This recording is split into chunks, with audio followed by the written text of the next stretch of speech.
DJ LeRoy. Night Watchman. How you doing, buddy? I'm good, man. How are you? Good, good. You have a good week, man, or what? Always, always. All I'm right, all right. Well, happy to be alive. absolutely. So Monday evening, and we're going to be doing it right. Literally, hearing from some of the young, the talented tenth. We're talking That's about these serious millennials who are holding it down, are future leaders and influences in this community. You the know? young kings are here. Yes, indeed. So you Yes. know what? I want to bring out some of the newbies, first time on Soul Lounge. Okay. Uh, this young brother, he's a program analyst working at the intersection of green energy and national security on the federal level. Mm-hmm. Ladies and gentlemen, welcome Tedros Abraham. All right. Hey, thank you for having me. Welcome. Absolutely. How you doing, buddy? I'm doing good. How are you doing? Good, man. Good. Beautiful.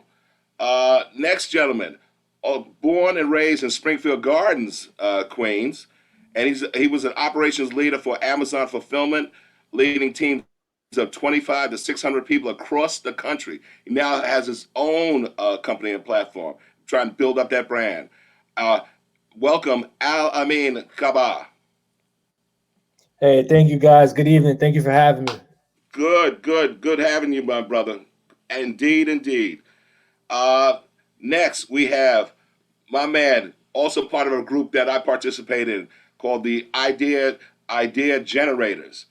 Young brother, he is the executive director at the Young Men's Initiative through the New York City Mayor's Office. Give it up for Jordan Stockdale. Jordan. Hey, good evening, y'all. Thanks for having me on the show. Absolutely, absolutely, my brother. Next, we have a couple of veterans. They've been on the show before. One of them, of course, most recently was actually part of a mission-driven hemp company focused on the careful cultivation, harvesting, and processing of industrial hemp. Give it up for, of course, Damian Fagon. Damian, what's up, buddy? You are on mute, but that's cool. And then, of course, without further ado, we got the one, the only, Mr. James Archer, who is a senior policy analyst at the New York City Mayor's Office. Hey, Hey, hey, y'all, welcome. So you know what? We've just gone through a hell of a ride, 2020. Can everybody agree on that? Absolutely. Okay. Right. So What what happened? are? Uh, I knew you were asleep at the wheel again, Night Watchman. But Absolutely. anyway, what are some of your thoughts that have come to mind when you think about 2020 being in your rear view mirror, gentlemen? I'll start. Just with there's this weird assumption that 2021 is somehow going to be a different, better year. And aside from the change in the administration, I think we're still dealing with the pandemic in a big way until at least, this fall, maybe summer. And there are going to still be a lot of issues that are going to be ongoing. It's not going to be somehow as if the clock struck, the midnight on January 1st, and we're entering a new country and a new universe. It's a lot of the same variables that we've been dealing with for the last 12 months. Gotcha. Anyone else? Jordan. Yeah, I was thinking the same thing. Honestly, it's like the calendar year. I mean, I'm glad we have a new president. Very, very glad. Glad we won the Senate. It'd have been a real sad world, particularly for New York, if we didn't win the Senate.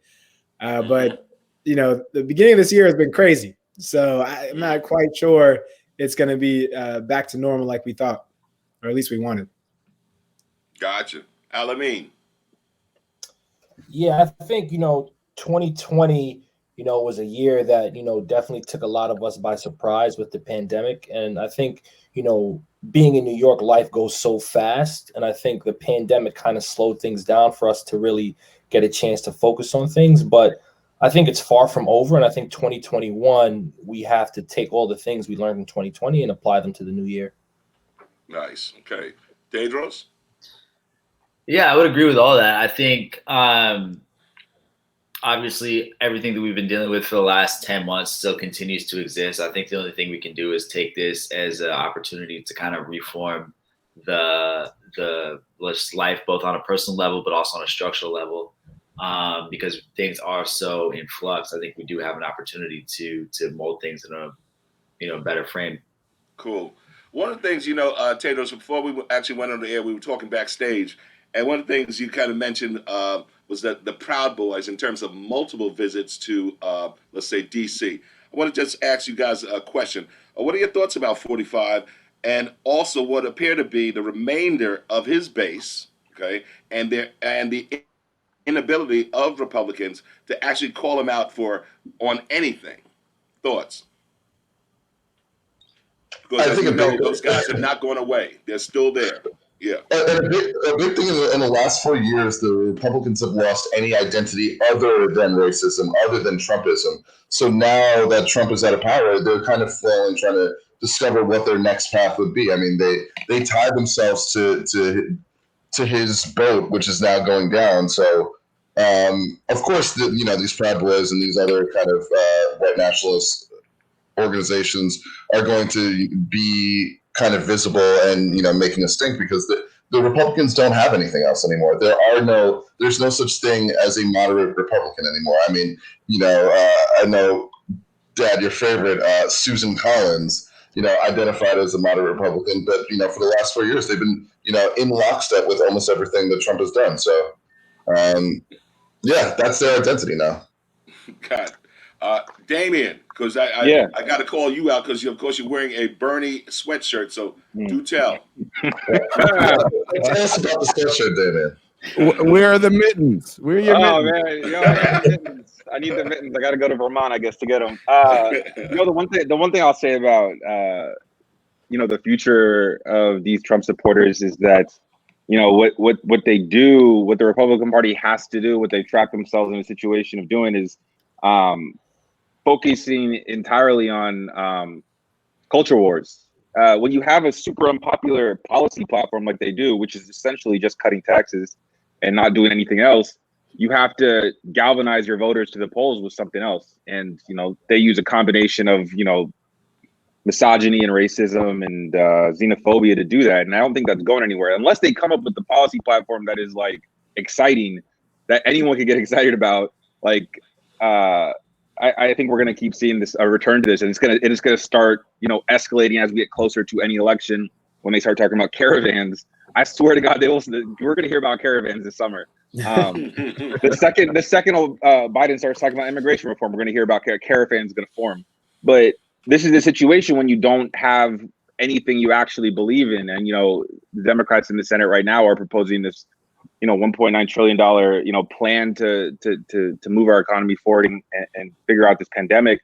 And they literally can't negotiate because the Republicans don't want to do anything. They don't have any proposals. They don't have any new ideas. And so you're ended up in the situation where it's just drama. It's just cultural wars and drama. Gotcha. Anyone else? I would say that, I think obviously all the issues in the Republican Party are very obvious. They've been discussed so much, but so much of it also is in the hands, I don't want to say our hands, but Democrats' hands right now. I mean, look at who's holding up our ability to move anything. That's Joe Manchin from West Virginia, Democrat. You know what I mean? Like, right. You have the majority in the Senate. We just got to use it. And unfortunately, because the Republican Party has become nothing more than a hate group, that puts everybody else in the Democratic Party. So there isn't really a cohesive set of ideas or ideals that the Democrats hold other than maybe slightly less hate, which I think makes us a very difficult party to have in government. And I really am concerned that if we squander this 2 years where we do have the whole government underneath us, we can't really make a good argument that we are able to lead in any meaningful way. One of the things, all you guys, as Black men here in America, give me some of your thoughts that went through your head on January 6th at the Capitol. Anything. What are your thoughts? Al-Ameen. I mean, go ahead. No, it's all right. When I seen that, man, I was in shock, especially looking at all the racial tension that we were going through over the summer during the pandemic, and how, innocent protesters were, marching downtown by the Barclays Center and all over the country, especially in New York City, and then see that go on in the Capitol and in a Capitol building I was just astonished. When I couldn't believe it. I thought it was somebody, playing a prank on me on social media, and then it was actually a real thing, because it's so hard to believe that, a group of people break into a government building. And after what we've just been going through all summer long, it's like we took 2 steps forward, but then took 10 steps backwards in terms of, the state of the country in regards to race. Gotcha. I want to jump in and say I grew up like 3 blocks from the Capitol. I grew up on Capitol Hill, like right by Eastern Market, 3 blocks from there. I grew up walking around that area, just getting lunch, hanging out with my family. We never, if you walk towards the Capitol, if you walk in that direction, I remember just getting nervous. You would always be nervous because there was military, there were cops. I don't know if you guys remember, like 10, 12 years ago, there was a woman who just drove up there and was shot immediately for, driving up when she wasn't supposed to be, a Black woman. I also grew up going to to protests right where that protest was, anti-Iraq war protest, IMF protests. There were a bunch of left wing anti-war protests going on there during the Bush years, and I saw so many old hippies get beat up by cops. I saw them get maced just by like flinching towards a cop. They would get maced. They would get arrested if they ever walked over a police line. They would get immediately arrested. So my first reaction watching on the news was just I was furious. The audacity of these people to think that they could just walk into that place just made me so mad. I'd never even seen these sections of I know people who work on the Hill who worked on the Hill for years. They've never been allowed in those rooms, and these guys just broke a window, walked in there, and I just couldn't, for the life of me, I couldn't get over how furious I was at them just for having the audacity to do this in the first place. I mean, the disrespect alone was just absurd. So. Do you think there was some complicity on the part of the Capitol Police?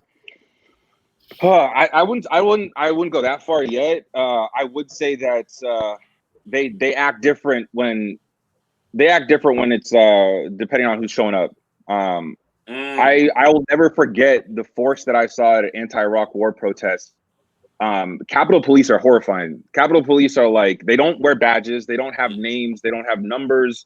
They dress like in all black military garb. They have riot shields. Some of these guys look like linebackers. I remember people trying to cross a line at a Iraq war protest, and he tried to jump over, and this dude just put a shield up, and he just bounced off the shield. He just bounced off the shield back onto the floor. These guys are huge, and that show of force was just for let's get out of Iraq type. It was full of ex hippies from the 60s.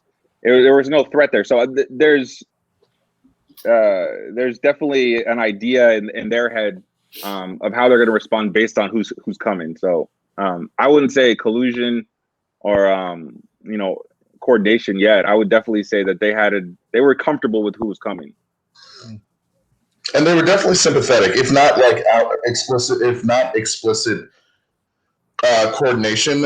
They were definitely sympathetic. There were, videos of Capitol Police taking pictures and selfies with the protesters, or with the rioters, should I say. There was a video of a lot of the rioters walking into the Senate chambers, and the Capitol Police officer saying, "You know what? Thank God you guys are here. You guys are patriots." I mean, what you said before, Damian, is that there's a show of force for Iraq protests, but there's a show of force far greater than they showed on the Capitol riots for every single Black Lives Matter protest in every city all summer. I mean, even if it was only going to be 100 people protesting, they were ready to mess them up in a big way. And so, the kind of entitlement of these people to just walk into the Capitol and then leave and go home as if nothing happened, blew my mind. I mean, they were taunting law enforcement. There was this one guy, the guy who stole correspondence from Nancy Pelosi's desk. He was he came in with a stun gun, and then he was like, "Yeah, you guys can come to my house, but you're not going to find anything." And then he scheduled a time to turn himself in. Like, come on, if that was one of us, if that was any of us, we'd still be in jail, And so I guess my major takeaway wasn't surprised, but it was like kind of I was happy that this duality of the justice system was on display for the entire country. I mean, it's so obvious and it's so blatant. I think that was so interesting that was the big takeaway, that the way they thought it would play out didn't play out at all, because it just exposed the inequity, exposed the duality of treatment, and just I think Trump really engineered this thing, thinking that the narcissist that he is, that a throng of people would go demand that the House and Senate just change the election, and it didn't. It shocked them, because what he didn't count on was that he invaded the House of the legislators, and nobody wants to feel disrespected in their own home. And even those senators that supported him and House Republicans that supported him, when they had to run in fear of their own lives, they that was enough to get a few of them to move to the other side of the aisle. But only a few. But only a few. Only a For few. a short period of time, right? We had 5 senators that voted to continue, to even investigate what happened, and to potentially impeach Trump. So, I thought that would be a defining moment that would change the political landscape and let the Republicans shed their skin of Trump, but it's not what happened. Trump is still the Republican Party. The minority leader, the House minority leader, went to Florida this week to express fealty. I mean, Trump is still in power, y'all. I could not believe it, Jordan. I could not believe it. My God. Well, I think. Well, let me jump in, because I think so. Talking about the protests, I think, or not protests, the riots. The riot. Obviously, it was a really horrifying thing to watch, but also it was inevitable, right? That's where this leads. You can't lie to people for this long and have them believe these lies and then not have them act. And obviously, Trump is the ringleader behind this whole circus, but I feel so much more rage towards and frustration with all of his enablers, right? Trump is one man. He's not a particularly bright man. He's just a man who does things without being with a lot of confidence. There's plenty of those people around, and he's only in power because of all the people who enable him. So Jordan, I think you're absolutely right when we talk about the minority leader McCarthy, or we talk about particularly Senators Cruz and Hawley, people like that who have absolutely tied their wagon to his horse and refused to take any accountability. And I'm very nervous about what happens if all of those people don't face consequences for their actions very quickly. If they see that there is no price to pay for enabling that kind of anarchy, there's no reason it doesn't happen again. And with a person who's much more capable, much more diligent, and probably more conniving. Absolutely. How about Cruz trying to offer an olive branch to AOC this week? AOC Congresswoman and Twitter assassin that over the whole Robin Hood fiasco. And it's like, that was amazing. You think people would know now not to come for her on Twitter, but they do and are just systematically dismantled every single time. I'm amazed by that. That, like, if they haven't learned one thing through this, it's like, don't pull on Superman's cape and don't tweet at AOC. It was like, it's like The Wire. Don't come for the queen, because if you miss, you best not. It's such a blatant move on Ted Cruz's part, because he's obviously aware of like his brand right now has suffered. I don't know how it could suffer any more than it already has, but I know people hate this guy a lot more than they did a month ago. And I feel like he does that stuff to like kind of lighten the mood, like, hey, let's work together on this. Like, I almost died 3 weeks ago. And I think that one thing that's been frustrating to me is I got a Republican friend who will joke with like, oh, here goes AOC again, thinking that she almost died. if those guys who killed the cop, they killed the cop with a fire extinguisher, walked into the hallway and saw AOC walking away, what do you think they would have done? Like, I don't understand how people don't see that. Like, she did almost die. She could have. And if you're in that situation where you're hearing gunshots down the hall and you hear people like running in, it doesn't ever cross your mind that you might die. Like, the lack of awareness for people who are criticizing AOC for saying that she might have been killed is astounding to me, because these people would have wet their pants in a similar situation. And yeah, I think Ted Cruz is trying to deflect from the reality of what he facilitated in any way. If you look at his Twitter, he's retweeting Barstool memes. He's like he's trying to get in on jokes and conversations. He's trying to be the very online Ted Cruz, Texas senator, and it's just embarrassing. I really I love what AOC is doing to him. She didn't even entertain it for a second. She's like, nah, stop trying to murder me, and then we can talk. Yeah. Yeah, and I think it's so important to really not let people forget the level of violence that was there, because I think sometimes people talk about it like, oh, there's some people that showed up to the Capitol, the cops let them walk in, they walked through the door and like took a little tour around the Capitol. It's really not what happened. I mean, we've heard some of the Capitol Police reference some Game of Thrones battles, Battle of the Bastards, things like that, just really hand-to-hand combat, people getting crushed under the weight of crowds, bones cracking. I mean, this is very brutal, violent stuff. And I think losing sight of that really lets these people off the hook. They facilitated some of the most base violence that I think America's experienced on that level in, I don't know, decades. You got it, Tedros, for sure. So I'm assuming that all of you brothers out there, you are not necessarily watchers of Fox News. So where do you get your news and information, typically? Twitter, full stop. Wall Street, that's 100%. Yeah? Yeah. Al-Ameen? Either Instagram. I'm on Instagram a lot because of the brand. So it's Instagram, and sometimes just people just send me stuff like, "Hey, are you watching this?" Wow. But yeah. Gotcha. Okay. So, give me your thoughts seriously. Now, of course, James, I know you in March were affected by it directly. But give me your thoughts about the pandemic. I heard you, Damian, in terms of this thing ain't over. We in 2021, but this thing ain't over. So give me your thoughts in terms of the pandemic, COVID.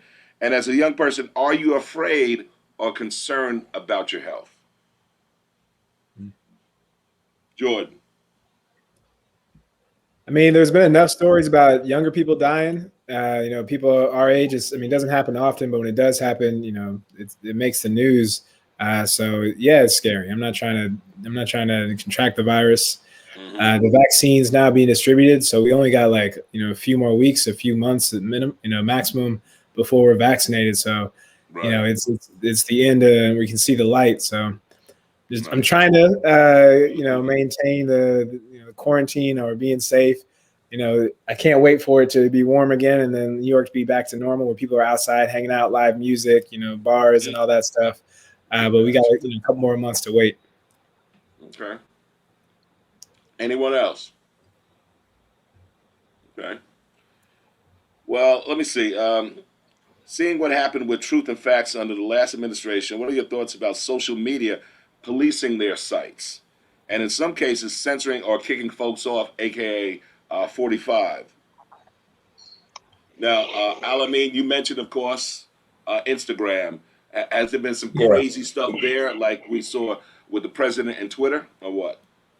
Yeah, man. I think a lot of the platforms, they regulate certain things and then they leave certain things up. But I think the day and age we live in, there's just an abundant amount of information that people are pushing out, because now anybody can be, a news journalist that are pushing out content, and everybody has platforms. So I think, you have to be more conscientious of what you're, intaking on a daily basis in regards to news and information, especially like on Instagram, where, 10 people can have 10 different news articles about the same thing that happened. So I think we just need to be more conscientious of the information that we intake in general. Okay. I wanna say something because I just saw this play out last week on a WhatsApp group I'm in. I'm in a WhatsApp group with some of my cousins, my Jamaican cousins in London, and so this WhatsApp group is Black men in London. So it's a lot of West African, Caribbean, West Indian people, like hundreds of dudes. And one of the things that's happening in England right now is there seems to be a lot of Black people in England who are refusing to get the vaccine. And some of the information that's being shared in this WhatsApp group has been anti-vaxxer information. And it comes from a place where I'm not totally, I am respectful of like where it comes from. It comes from a place of pharmaceutical companies testing out vaccines on people in Africa. We all know the history of what they did to Black people with vaccines in the United States, but I saw this play out in a way where they're sharing information that is unverified, scientific medical information. They're not doctors, and I feel like sometimes the social media climate we're in, whether it be WhatsApp, whether it be Facebook, Clubhouse now is a big one. People are drawn to those ideas that are not mainstream. I feel like the social media that we've been given is the social media that really elevates that dude who screams on the subway more than it elevates the dude who's just like a rational, straightforward person. A lot of people want to hear the person who screamed on the subway. They want to hear the wild theories, and it's making its way into my social media ecosystem. I have relatives who share fake news all the time on Facebook, who share stuff that Antifa stormed the Capitol. And I got cousins in London sharing this anti-vaxxer stuff. So I'm not gonna pontificate that I know like the answer to this policy wise as far as regulating these social media companies. I do know it's getting worse, especially in an environment where everyone's stuck in their apartment and they're very online. They're on Reddit, they're on Clubhouse, they're on Twitter, they're on Instagram, and so without with everyone kind of being very online at the same time, I feel like these voices are just getting more and more amplified. Wow. Anyone else? I would say that I think the misinformation that's spread online is very difficult to regulate. I mean, where do you draw the line between someone saying something that's just like a little bit wrong versus something that's just a full lie? But I think something that's much easier to regulate is just the full hate groups that exist. We've seen them obviously on Facebook, on 4chan Parlor now. I think that's a place that there really isn't a gray area. There's a lot of these things, like all kinds of wild, racist, anti-Semitic, whatever. These boys, and I don't think that's. I think they bring out hate in people that might be kind of on the fence. So I think absolutely these media companies need to regulate them. Places like Clubhouse, I think, is interesting because it's a little bit harder because it's live. I don't know how you do that, but we've seen Twitter be able to get all of the QAnon people off their website in whatever it was, 24 hours. So they definitely have the ability, and I think they need to do that everywhere. Wow. I want to quickly make a distinction here, because there is the obvious larger fake news issue and misinformation, which we need to deal with. And I like Damian said, I don't have a policy kind of direction for that. But then there's also the censoring of Donald Trump and suspending of his account from Twitter. And I think that is different, because that is almost a public health issue, where a man can basically send a series of tweets and incite people to go to the Capitol and kill other people. I mean, he has the platform and he has the rabid following to be able to do that. So I think they're absolutely, I mean, first off, Twitter is not the government. Twitter is a private company, and they are allowed to do that. And honestly, I support that decision, especially leading up to the inauguration, while he still had this platform as president, to suspend him and not give him the means to kind of activate his base and potentially cause more violence. But I think that, again, I just want to say, I think that's different from the larger idea of fake news and how to regulate that. So I will say that I've seen one social media company with one idea that I do kind of like, and that is Facebook. This hasn't really been implemented yet. I think they're going to have a ruling in the next few weeks about Donald Trump, banning him from Facebook. So Mark Zuckerberg and the Facebook board, they created an independent board of free speech tech regulation experts. I think it's like a board. These are like Stanford professors. These are people from DC, former politicians. They were given this group is given like $100 million or whatever, and they are completely independent of Facebook, and they will make decisions and rulings on these issues for Facebook. So Mark Zuckerberg and whatever, they don't have to do it themselves. A body like that needs to exist that is independent of politics. It's sort of like the FTC, but the FTC has been kind of politicized recently.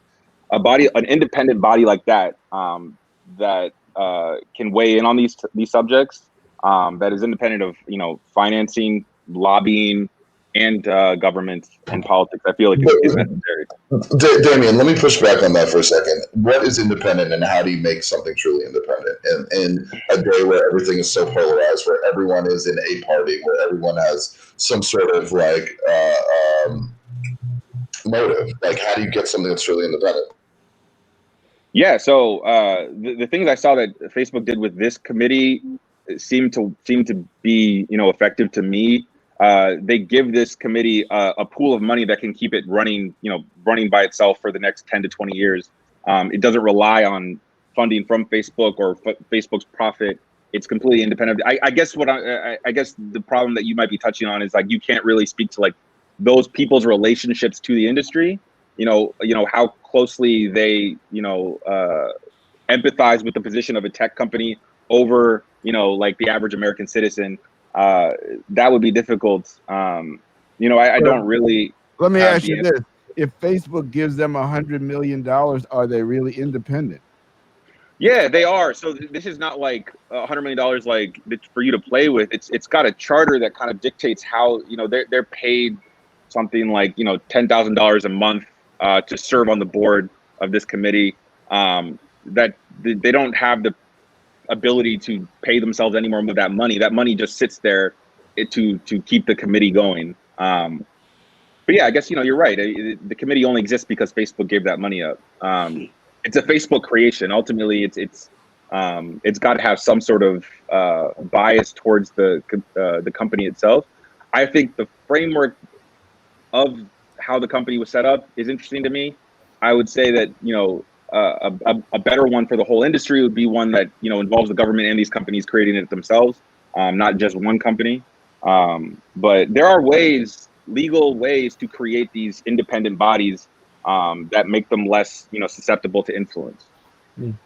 I wanted to touch on one point that James brought up about actually banning the president from Twitter. I think that was the right policy decision from Twitter. I get why they did it, both because their employees demanded it, and because perhaps, and this is what the rights at least suggested, that they wanted to give in the good graces of the Democrats.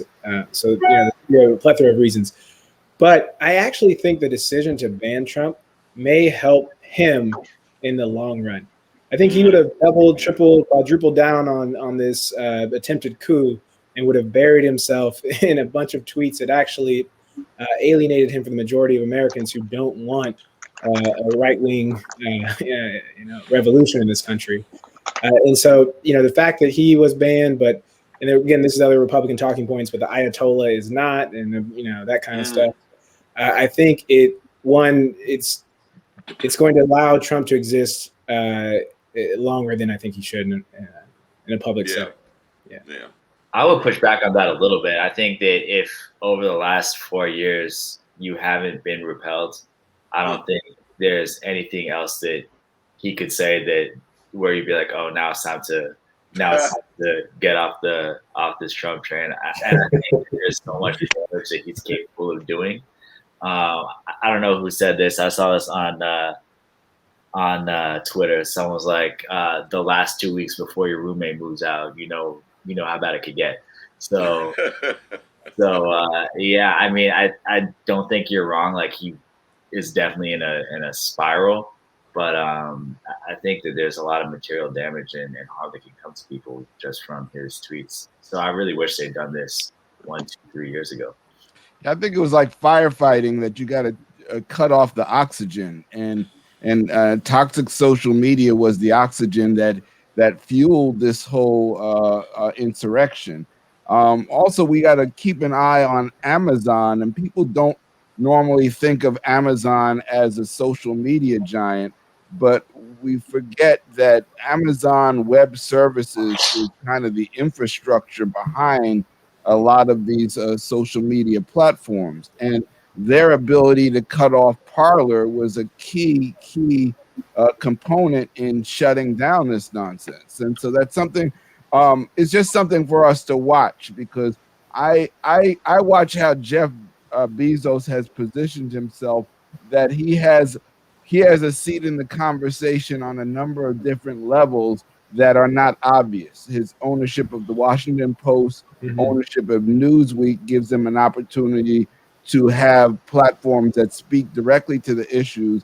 And meanwhile, his ownership of literally the piping and the plumbing that gets this information out gives him a lot of ability to affect who can actually get their message out on a wide basis.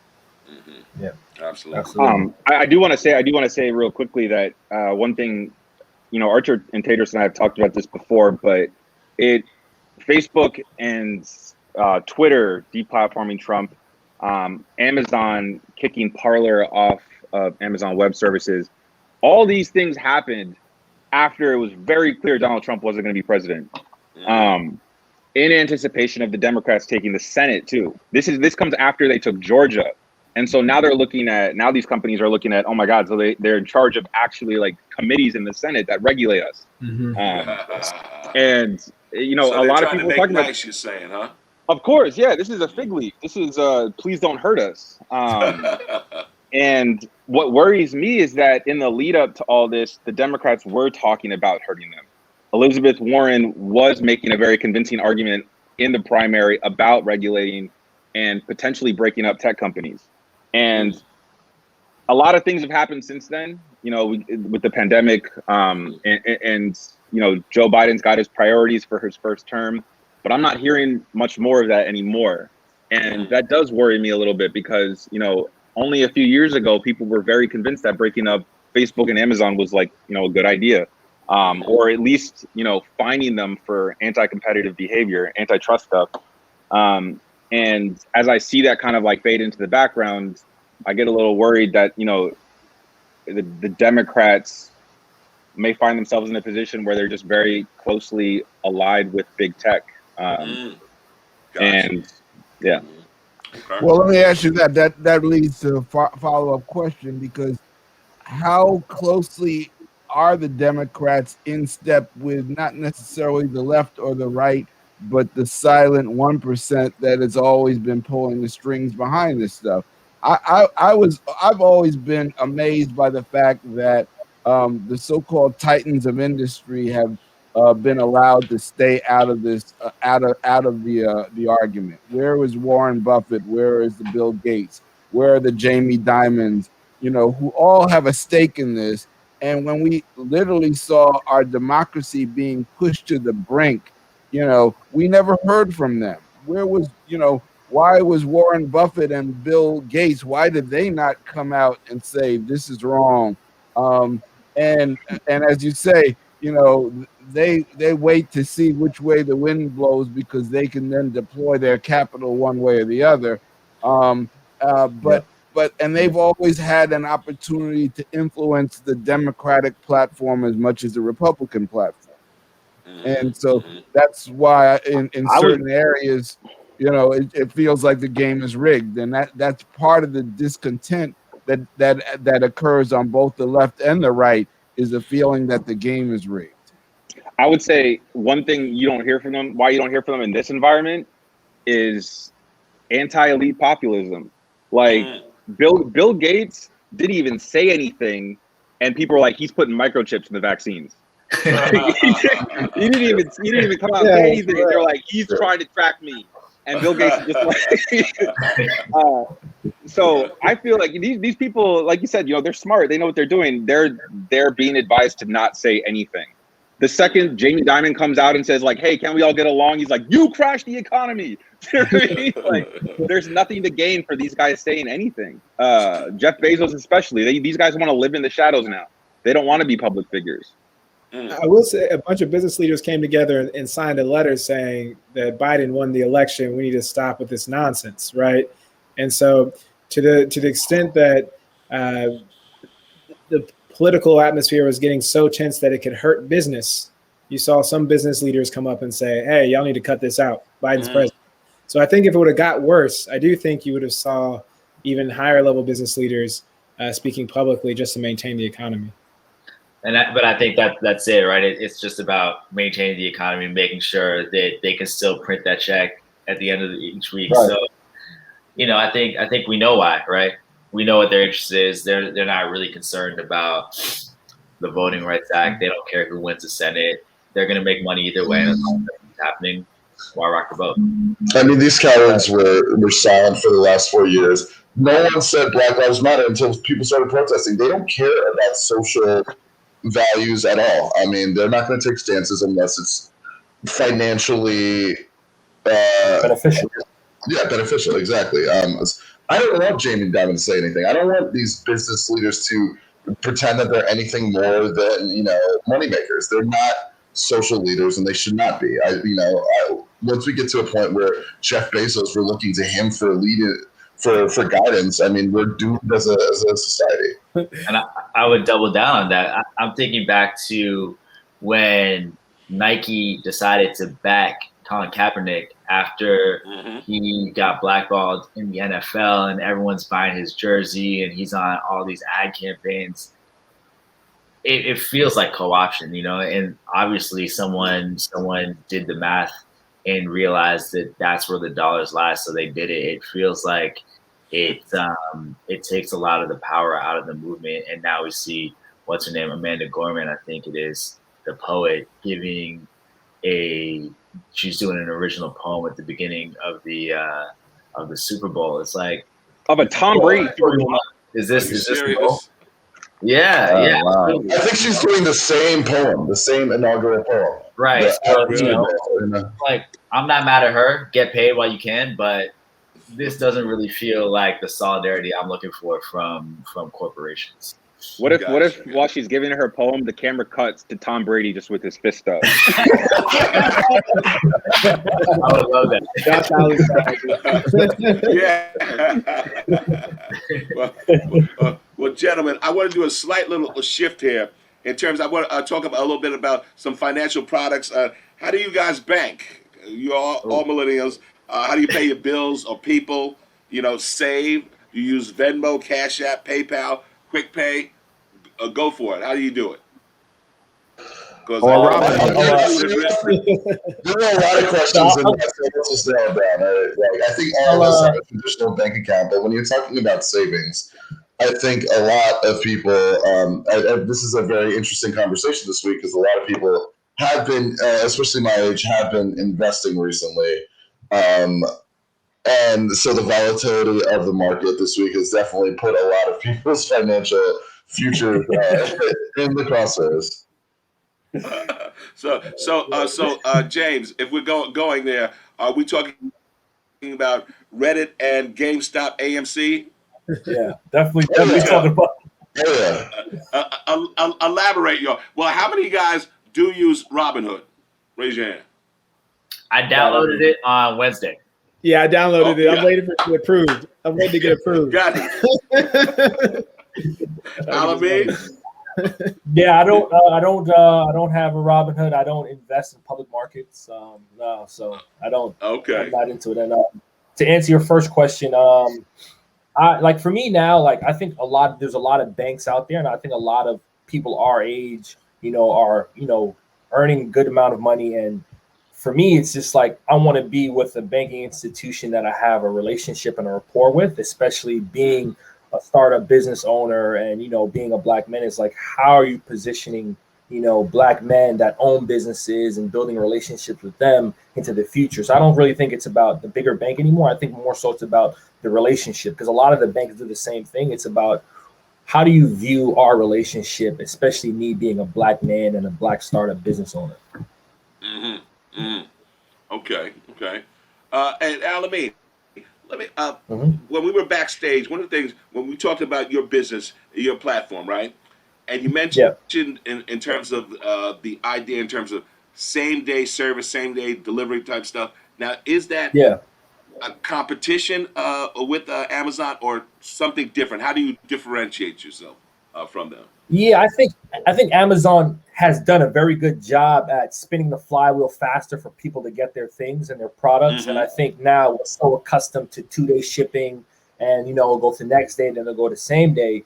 And a lot of brands are on Amazon selling product. But I see there's still a huge opportunity with local brands and local businesses that don't might not have an online presence, might not be able to get to their customers in 2 days or even longer than that. So Mm-hmm. Pavement is positioning itself to be, your partner when it comes to, all right, I want to take my business online and get in front of my customers at the fastest pace, which would be same day delivery. And then for the consumer, it's like, hey, I'm a single mom. I can't afford to go out and go shopping right now because my kids are home, or if I'm Mm-hmm. running a family, both parents, my husband is out, I'm home, use Pavement to ease some of that burden. So it's becoming like a partner and, something, a brand that you can depend on throughout, especially the times that we're living in now. Gotcha, and that's Yeah, why I think you wanted to look big time at some of the local markets, like even your neighborhood of Springfield Gardens. yeah, Got it. yeah, absolutely. Okay. Like how do we build the local communities and local businesses that we love, and how do we give them that new age push into the future in terms of mobile commerce and e-commerce, especially a lot of people shopping online now due to the pandemic. I think a lot of the smaller local businesses are trying to get into that market and might just need a little push and help to get to that market, and that's what we want to do. Gotcha. Gotcha. Yeah. I had another little question regarding this whole volatility, Tedros, what we talked about with Robinhood now. Uh, Looking at some of the stuff at GameStop, AMC, BlackBerry, for instance. And James, we kind of like talked about this, that on the long term stuff, I don't think it's sustainable. Those particular companies are in trouble.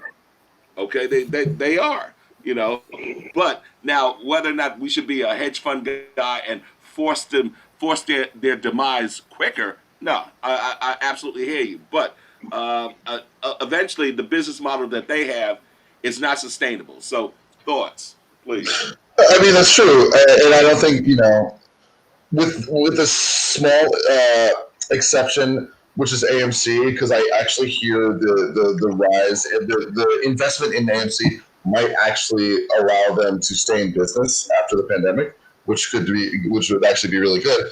Hmm. I don't think that's the point. I don't think people are investing in GameStop because they're like, this is a great company.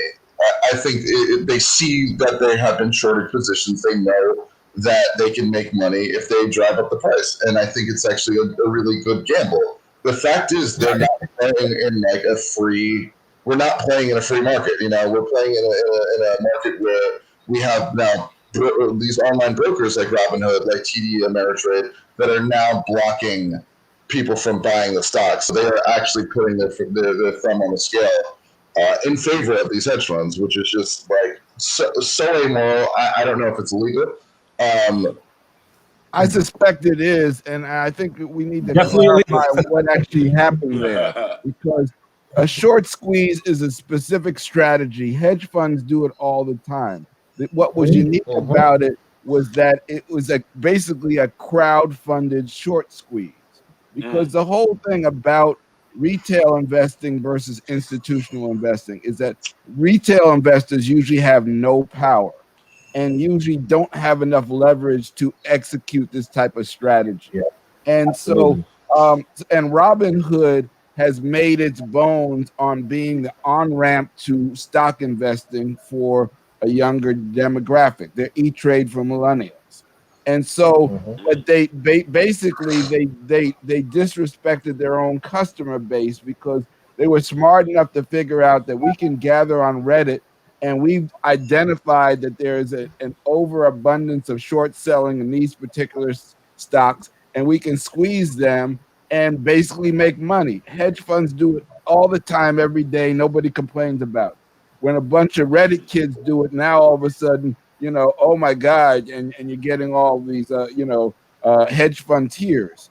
And so, but the story behind it is even more insidious because Robinhood makes its money basically a wholesale to retail. They gather up all of the trades from the individual people who are investing, and then they sell those trades.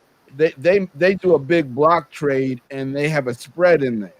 And the venture capitalists and the hedge funds behind it, what happened is that Robinhood is making money off of these same hedge funds. And so when they came back and saying, hey, we're getting squeezed, you got to do something, they made the call and Robinhood shuts it down. Wow. And so this is long term. It's not good for their the view of their customers. It's like, this is not what we pay you for. Why should we stay on this platform if when we're making a move and we're making money, we're taking the risk? When we make the money, we should be able to make the money. So it's going to. I want to actually loop back to something that we said when we were talking about the Capitol Hill riots. Something that this has really done well is highlighted the duality in the system. There is one system for these, these large hedge funds and these, massive financial services organizations, and then there's another system for us, similar to the way that there's one criminal justice system for white folk, and then for everyone else. I mean, it is quite literally not fair. I mean, it's not a fair system right now. So I think now's the time we get to see, after the 2008 financial crisis, one of the big criticisms was we didn't see anybody in handcuffs, no one went to jail, something went wrong, something was illegal, but it was nobody's fault. Now we can see there are specific individuals who made decisions to shut down trading. And I think a big part of the trade is people think they can make money, but another big part of it is that I don't know how true this is, but we get the feeling that like by buying GameStop, by buying BlackBerry, AMC, what have you, it feels like you are striking back at those same people.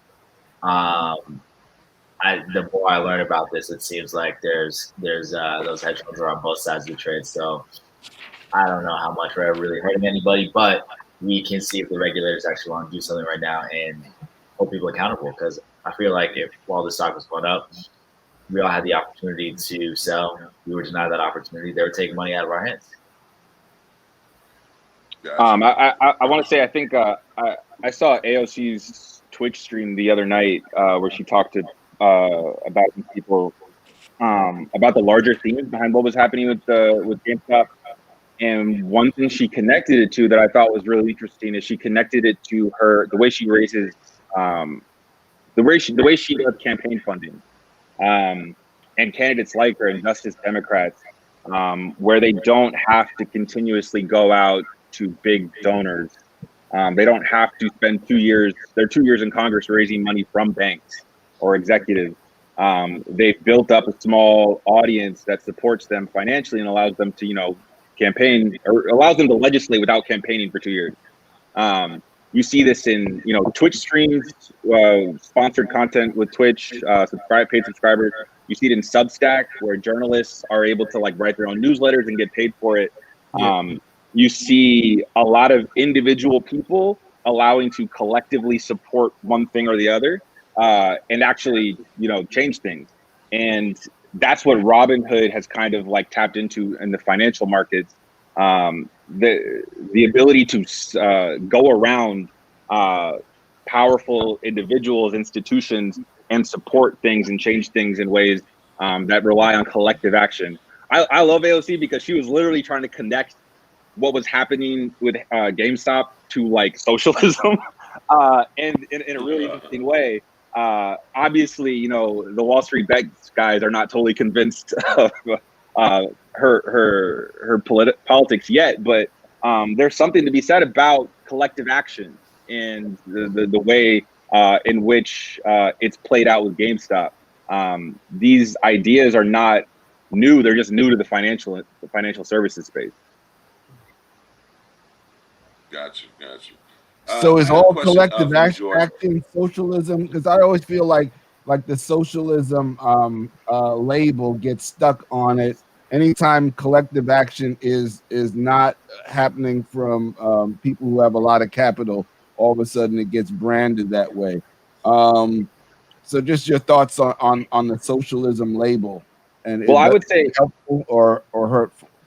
I would say that it goes beyond socialism in this case, and all that really matters is that people are able to see the power of collective action.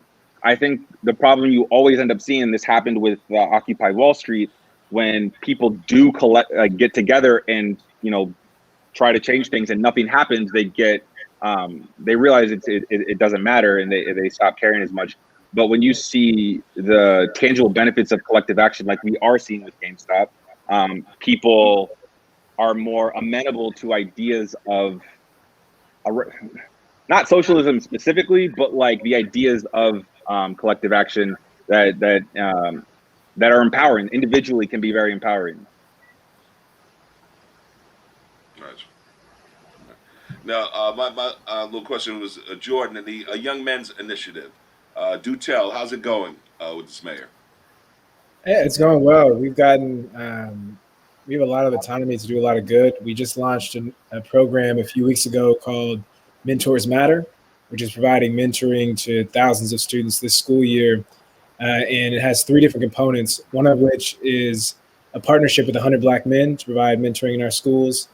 Another, we expanded CUNY Tutor Corps, which is a CUNY program that pays CUNY students to tutor a slightly younger version of themselves in the DOE public schools, show them how they got to college, but also help them academically. And then the last part is we allocated a bunch of funding to community-based organizations all across the city. So I've been loving the job. It's been fun. Yeah. Nice. And right now with let's say the schools in terms of doing virtual, your services and programs are virtual? Yeah. The vast majority of all the services are virtual at this point. We fund some food distribution that's on the ground, but the vast majority of our programs are virtual. Gotcha. Perfect. Night Watchman, how we doing, buddy? Well, we only have a few minutes left, so we should start wrapping up. And so if anybody has some final ideas or thoughts they want to share, now is the time. Yeah. Anything that you haven't shared already, please take the stage. Tedros. I would say number one top of my mind right now is the Portland Trailblazers.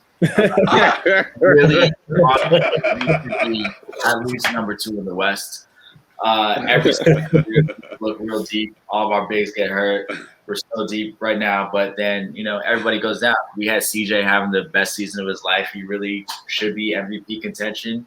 He gets taken down for a week. Hopefully, he comes back soon. But it's just not fair and it's not right. But as New Yorkers, you know what that's like. Absolutely. All right. Al-Ameen, final thoughts. Yeah, I want to thank Jeff, who runs an organization that I find to be very, very powerful called the Gentleman's Factory, that actually put us in contact. So I just want to give him a shout out. Definitely Jeff Lindor is definitely a great guy, man. And if you guys aren't aware, definitely look into the Gentleman's Factory, or which is an organization pretty much helping Black and colored men pretty much come together and do amazing things. So definitely shout out to Jeff at the Gentleman's Factory. Absolutely. Beautiful, man. Beautiful. James, final thoughts. So I started this segment with talking about how 2021 isn't necessarily going to be different than 2020, but I'm also not saying that it's going to be the same. I think that the next couple months are going to be incredibly telling. What's the stimulus package going to look like? Is New York, for us New Yorkers, are we going to get bailed out here? How is the COVID vaccine distribution going to look? What about these new variants? So I think the next 4 to 5 months are going to be very, very telling for our long-term kind of outlook. Got it. Thank you. Damian. Invest in GameStop.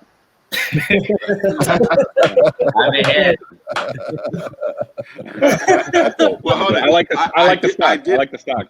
Well, I did hear some intel that you were maybe talking to your folks about AMC. Is that still on the table? I'm losing money there too. Disclaimer: So Lounge does not give out investment advice. Yeah, don't listen to me. Your own risk. Blah blah blah. But definitely don't be necessary. We need that. Gotcha. Jordan. Man, to close it out, I thought Damian brought up a good point about collective action. And so, we won the Georgia, right? So we won the Senate. And I guess the question of 2021 is, will the Democrats pass laws and legislation and programs that make the people that came out in Georgia feel like it was worth it, and make organizers throughout the country feel like they need to come out in 2 years from now? And so we'll see. I think we've got 100 days to prove that. We'll see if it happens. Excellent. Otherwise, Republicans are going to win, and they'll have the Senate, and they'll have what I mean? Sure enough. Night Watchman, take us home. So this has been Soul Lounge Primetime live on WHCR 90.3 FM, the voice of Harlem. Also live streaming on WHCR.org and the TuneIn mobile app. You might be also watching this with our YouTube premiere on the Soul Lounge Primetime channel. And we invite you to join us if you're listening live 9 p.m. Monday evening on Clubhouse. Great panel. We will have you guys back. We appreciate your experience, your point of view, and your intellect. And we're out of here. Yeah, Night Watchman, we'll have them back when they're all vaccinated. How's that? We don't have to wait till then because we're virtual. So okay. Guys, all right. Thank you.